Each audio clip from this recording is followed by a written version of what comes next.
Salut les plantes addicts et bienvenue dans ce nouveau vlog. On commence la journée bien sûr par le lundi. Je me suis attaquée au coupage de feuilles abîmées ou séchées de mes petites plantounettes. J'ai remarqué que mon Peperomia watermelon avait fait des feuilles un peu déformées pendant l'hiver, sûrement à cause du manque de lumière, mais je me suis clairement loupée sur le cadrage, je suis désolée. Là vous allez me dire, mais France, ton eau est cracra. Mais en fait c'est parce que je réutilise l'eau de cuisson de mes légumes que je ne sale pas pour arroser mes plantes. Ça m'évite de jeter l'eau, je trouve que c'est un bon moyen. Je ne sais pas si ça fait quelque chose sur les plantes. Dites-moi en commentaire si vous faites la même chose et si vous avez remarqué des changements ou si vos plantes grandissent mieux ou je ne sais pas. Là je m'occupe de ma misère. J'enlève aussi les feuilles un peu séchées, je démêle un peu les tiges et bien sûr je casse une autre tige que je repique directement dans la terre. Je m'embête pas à faire pousser les racines dans l'eau. Ça marche à tous les coups pour moi.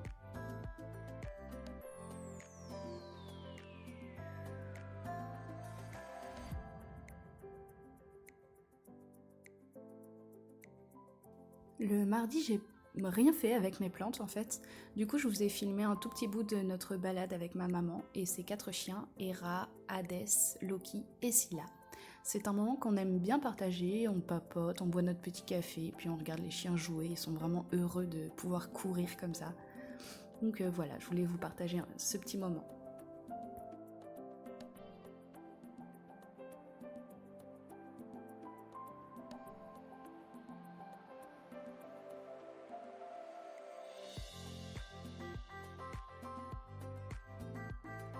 Ah voilà. Oh Monsieur la moquette. Mercredi, je voulais vous montrer des petites expériences de plantation qu'on a faites avec les enfants. Donc des trucs basiques qui poussent super bien. Des haricots noirs et à côté des lentilles. On a utilisé 2 sortes de contenants différents, donc des petits pots en yaourt en verre et des petites caissettes en plastique de fruits, framboises, fraises, etc. Et on a remarqué que dans les petites cassettes en plastique, ça ne poussait vraiment pas beaucoup, alors qu'on humidifiait à la même fréquence et de la même façon. Donc je ne sais pas pourquoi ça n'a pas fonctionné, mais en tout cas les enfants étaient ravis de voir que ça avait poussé dans les petits pots en verre. Ensuite j'étais trop contente de voir que plusieurs plantes commencent vraiment à se réveiller tout doucement. Donc là ma jolie calathea me fait 2 feuilles, ma sténante aussi m'en fait quelques-unes.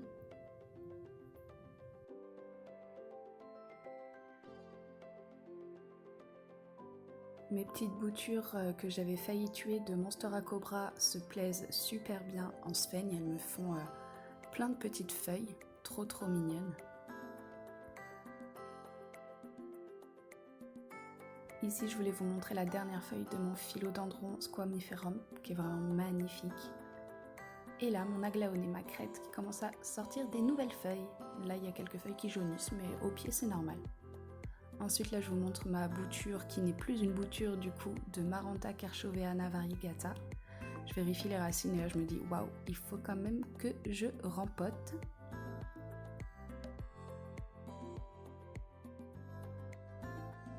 Et j'ai vu aussi que ma superbe sténante Lubertina commençait aussi à faire 2 nouvelles feuilles.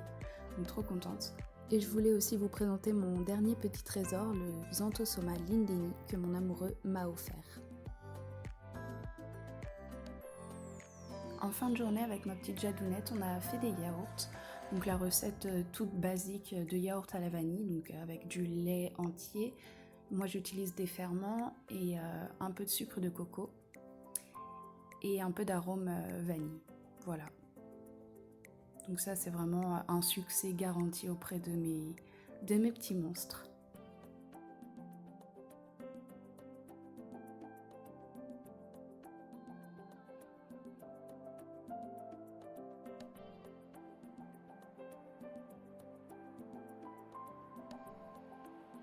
Après avoir tout bien mélangé, on met les pots sans couvercle dans la yaourtière.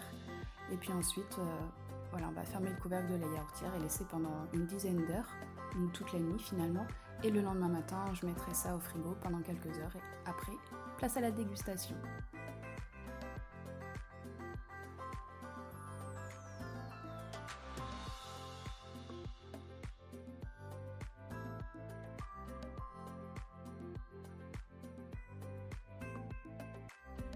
Le jeudi, je n'ai pas commencé la journée du bon pied car j'ai remarqué que ma Calathea White Star était infestée d'acariens. Je me demandais pourquoi, en fait elle allait pas très bien depuis quelques temps, mais je voyais rien sous les feuilles, donc j'ai laissé.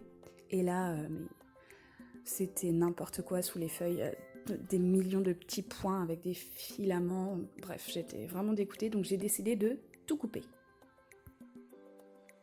Donc là, gros pincement au cœur parce que c'était quand même une plante que j'aimais vraiment beaucoup. Donc je croise les doigts pour qu'elle reparte au printemps. Après ça, du coup, j'ai préparé une mixture à base de savon noir, d'eau et d'un petit peu d'alcool pour savonner les plantes qui étaient à côté de la Calathea, donc là, ma Calathea ornata. Je savonne bien les feuilles en dessous et au-dessus et les tiges aussi.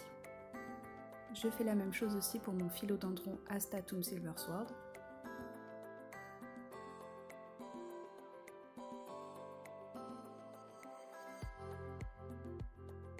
Ensuite, j'ai remarqué que mon philodendron verrucosum faisait des taches comme s'il était trop arrosé.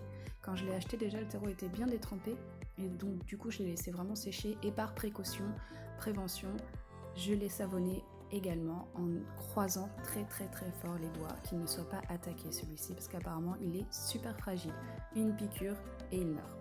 Donc voilà, j'ai un petit peu des sueurs froides quand j'y repense, mais là ça fait quelques jours déjà et il va très bien.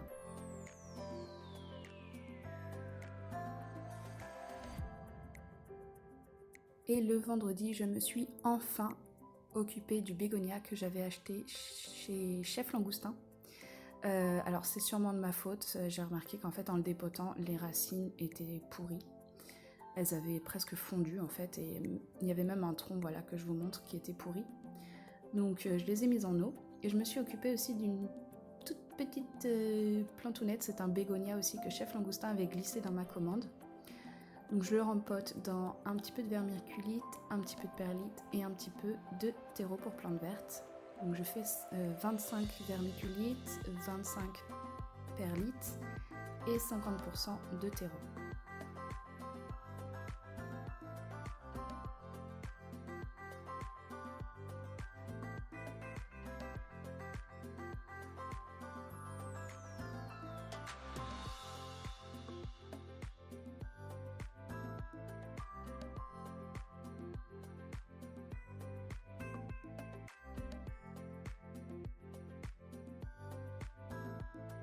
Je ne sais pas si c'est une bonne idée, mais je l'ai mis sur une couche de vermiculite mouillée parce que les bébés plantes, j'ai tendance à les oublier, donc là je me dis qu'elle séchera un peu moins vite quand même.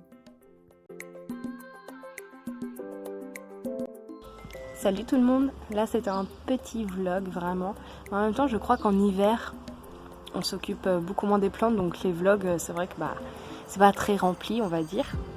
Mais je tenais à faire ce face cam, je crois que ça se dit comme ça, pour remercier tout le monde de leur gentillesse. En fait tout à l'heure j'ai vu qu'on était plus de 400 abonnés sur ma chaîne et c'est énormissime pour moi parce qu'au début de ma chaîne je m'étais donné comme objectif de 100 abonnés. Donc on a largement dépassé le truc et à chaque fois que je sors une vidéo, j'ai toujours des petits messages hyper gentils. Donc voilà, je tenais vraiment à vous remercier. C'est trop dingue. Je vous remercie beaucoup. Vous me faites vraiment du bien. Donc maintenant, je vous fais plein de gros bisous et vive les plantes.